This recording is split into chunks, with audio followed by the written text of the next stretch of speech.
ZEE5 ಇರುವಾಗ ನೀವು ನಿಮ್ಮ ನೆಚ್ಚಿನ ಶೋಗಳನ್ನ ಎಂದಿಗೂ ಮಿಸ್ ಮಾಡಿಕೊಳ್ಳುವುದಿಲ್ಲ. ಅದು ಸಂಪೂರ್ಣ ಉಚಿತವಾಗಿ. ನೀನು ಬರೀ ಆಸ್ತಿ ಪಾಸ್ತಿಗಷ್ಟೇ ಅಲ್ಲ ಹಕ್ಕದಾರ, ಈ ದೊಡ್ಡ ಮನೆ ಉತ್ತರಾಧಿಕಾರಿ ಪಟ್ಟದಲ್ಲೂ ನಿನಗೆ ಹಕ್ಕಿದೆ. ಸೈನ್ ಮಾಡು. ಅಯ್ಯಯ್ಯೋ, ತುಂಬಾ ದೊಡ್ಡ ಮಾತಮ್ಮ. ನಾನಿನ್ನೂ ಚಿಕ್ಕವನು.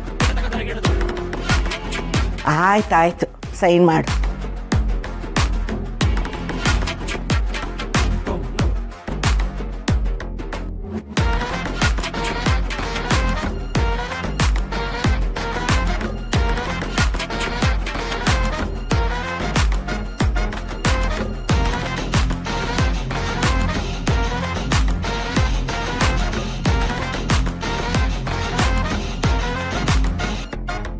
ಹಾಗೆ ನಿಮ್ಮ ಮ್ಯಾರೇಜ್ ಸರ್ಟಿಫಿಕೇಟು ಬೇಕಾಗುತ್ತೆ.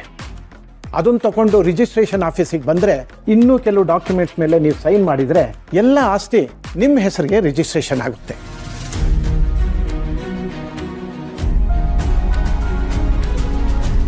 ಅಲ್ಲ, ಇರೋ ಆಸ್ತಿನೆಲ್ಲ ಮೊಮ್ಮಗಳಿಗೆ ಕೊಟ್ಬಿಟ್ರೆ ದೊಡ್ಡ ಯಜಮಾನ್ರು ಅವ್ರ ಅಳಿಯ ವೀರುಗೆ ಅಂತ ಏನೂ ಕೊಡ್ಲಿಲ್ವಾ?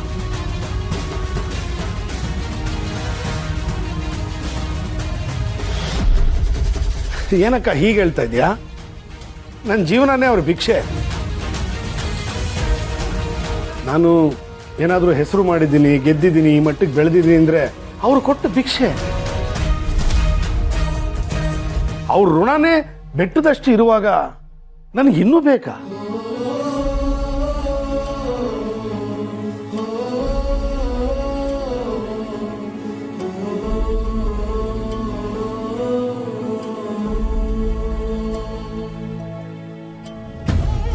ದೊಡ್ಡ ಮನೆಗೆ ವೀರು ಬೇರೆ ಅಲ್ಲ, ಸುಬ್ಬು ಬೇರೆ ಅಲ್ಲ.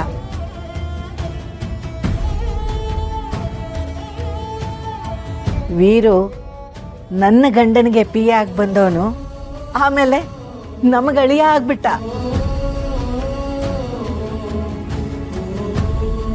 ಹಾಗೆ ಸುಬ್ಬು ನನ್ನ ಅಳಿಯನಿಗೆ ಪಿಯ ಆಗಿ ಬಂದವನು, ನನ್ನ ಅಳಿಯನಿಗೆ ಅಳಿಯ ಆಗ್ಬಿಟ್ಟ.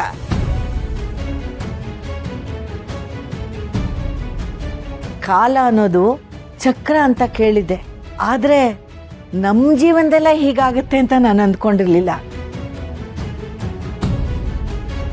ವಿಧಿ ಆಡೋ ಆಟದ ಲೆಕ್ಕಾಚಾರನ ನಾವು ಯಾವತ್ತೂ ಎಣಿಸಕ್ಕಾಗಲ್ಲ.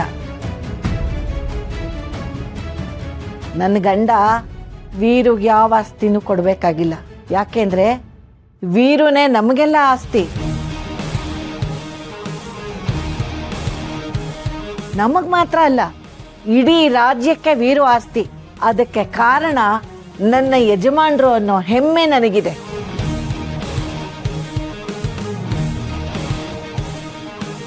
ಅಮ್ಮ, ಹಾಗಿದ್ಮೇಲೆ ನಮ್ ಸುಬ್ಬುನ ಈ ಮನೆ PA ಅನ್ನೋದಕ್ಕಿಂತ ದೊಡ್ಡ ಮನೆ ಅಳಿಯ ಅನ್ನೋದು ಚಂದ ಅಲ್ವಮ್ಮ? ಅಯ್ಯೋ, ಹಂಗೆಲ್ಲ ಹೇಳಲೇಬೇಡಿ ಮೇಡಮ್.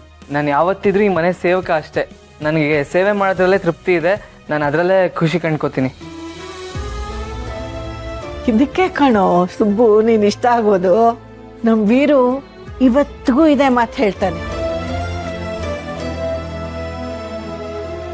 ಅವನು ಎಷ್ಟೇ ಎತ್ತರ ಸ್ಥಾನದಲ್ಲಿದ್ರು ಯಜಮಾನ್ರ ವಿಷಯ ಬಂದ ತಕ್ಷಣ ತುಂಬಾ ಚಿಕ್ಕವನಾಗ್ಬಿಡ್ತಾನೆ.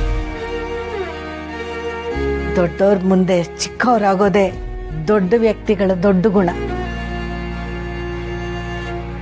ಅದಕ್ಕೆ ಸುಬ್ಬು ಈ ಮನೆ ಅಳಿಯ ಆಗ್ಬೇಕು ಅನ್ನೋದು ದೇವ್ರ ಇಚ್ಛೆ ಆಗಿತ್ತು.